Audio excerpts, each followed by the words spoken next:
When I went to university, it was quite a calm place. It was just a load of, well, young people smoking pot and partying and that. It was peaceful, yeah. I never saw any violent criminals, no. When I went to university. Okay, it was in the UK. It wasn't in the United States where they have this Second Amendment and crazy people.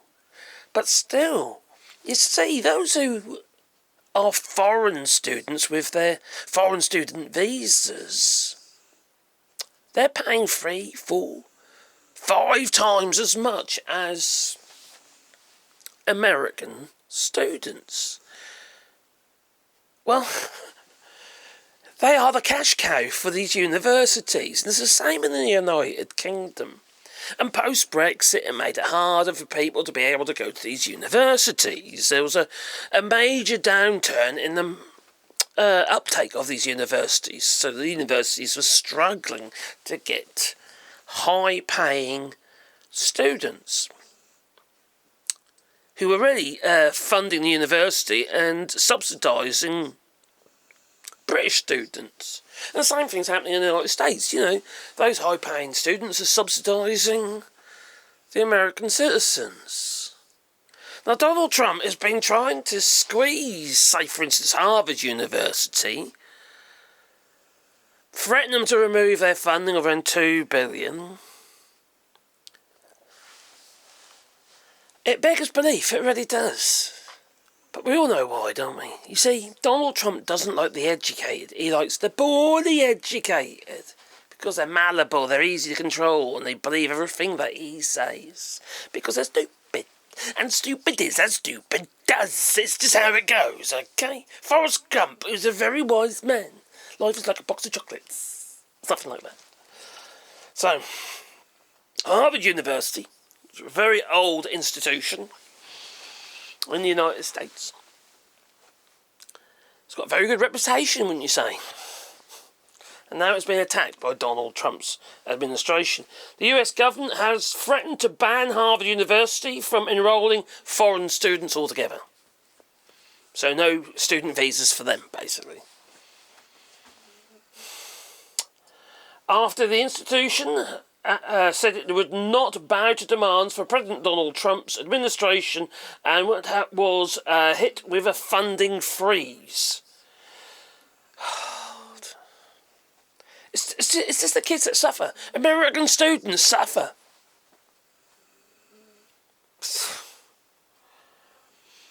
And Homeland Security, Kristi Noem's cosplay Kristi, you know her, has asked for records on what she called the illegal and violent activities of its foreign student visa holders. They're so racist, these people.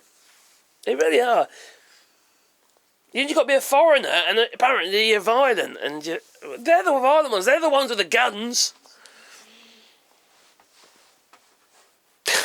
She shot her own dog. Who does that? Horrible woman.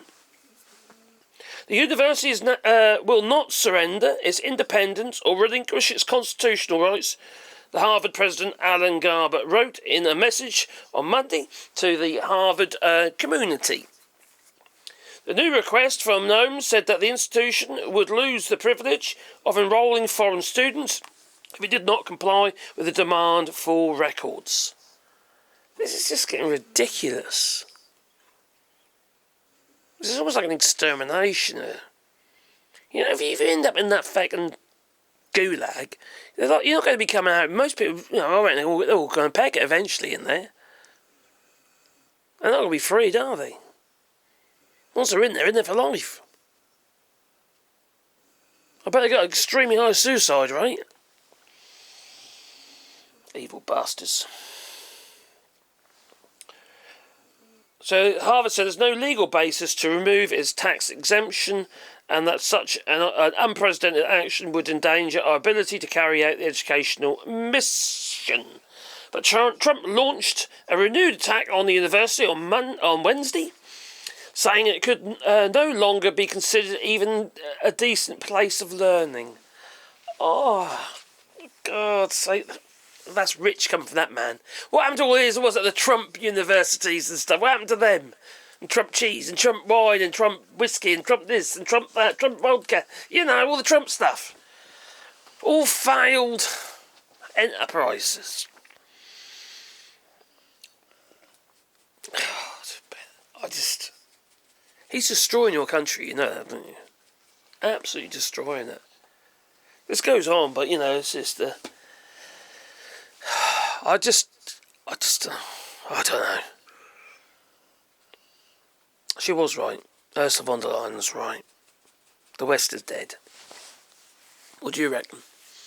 Please leave in the comments down below. This really saddens me, actually, because things like education and at least innovation, at least, you know, it's like in the UK, there's a lot of talk at the moment about people having too many qualifications, overqualified for the jobs that because AI's taking all their jobs and they're just then sweeping or driving around for Amazon deliveries instead, highly educated people.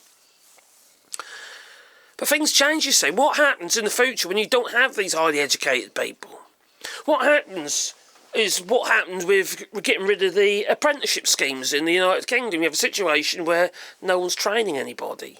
What happens when you get rid of the bursary? A lot less people actually take on the education. You know? It's the same old story, you know? It's just, you need, no matter what job you go into, university or college education, there's more to it than just the actual qualification itself. It is a learning. It teaches you nuance. It teaches the ability to research, look stuff up, read stuff, understand it. It's a different way of thinking. It really is. From going from what black is effectively black and white, and you just think, we just stopped the boats. We'll send them back to France. You know how it goes. It doesn't work like that. It's more complicated and more nuanced. And then you've got to think about your soft power and how you're seen around the world. It's really important. Perception by other countries and other people around the world of what your country is about is really important. At the moment, the United States has pretty much cut itself off from people. And people a little bit, around the world are getting a bit, that's what's going over there. Well, I won't go there then, you know. Their neighbour, they share a border with Canada. Canada's boycotting the United States like left, right and centre. I don't blame them. Goods are going over to Canada and being rejected at the border. We're sent back again, we don't want them, especially alcohol.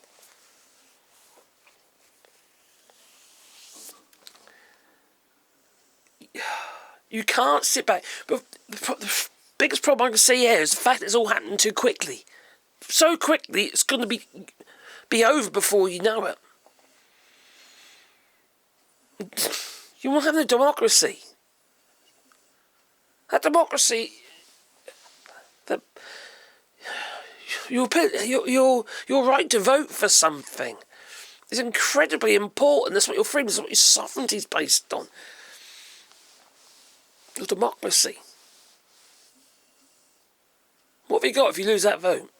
You'd be living in a tyranny. Run by oligarchs. And Donald Trump.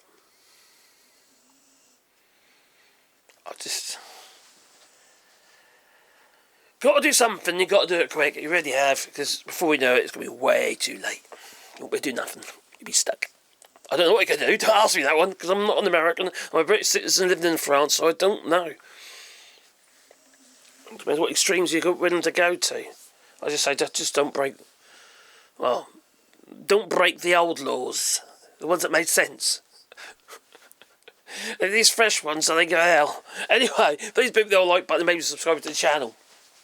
And if you want to support the channel, you can do it on Patreon or buy us a coffee, and the links are down below. It is very much appreciated. It really is. Because I couldn't do the channel without your help. And if you heard snoring in the background, that was my dog. She's laying on the floor, on the rug down here. Sprawled out she is. She does like to be with me. She's a fuddy little girl. She's a bit of a slug though. Anyway, toodaloo.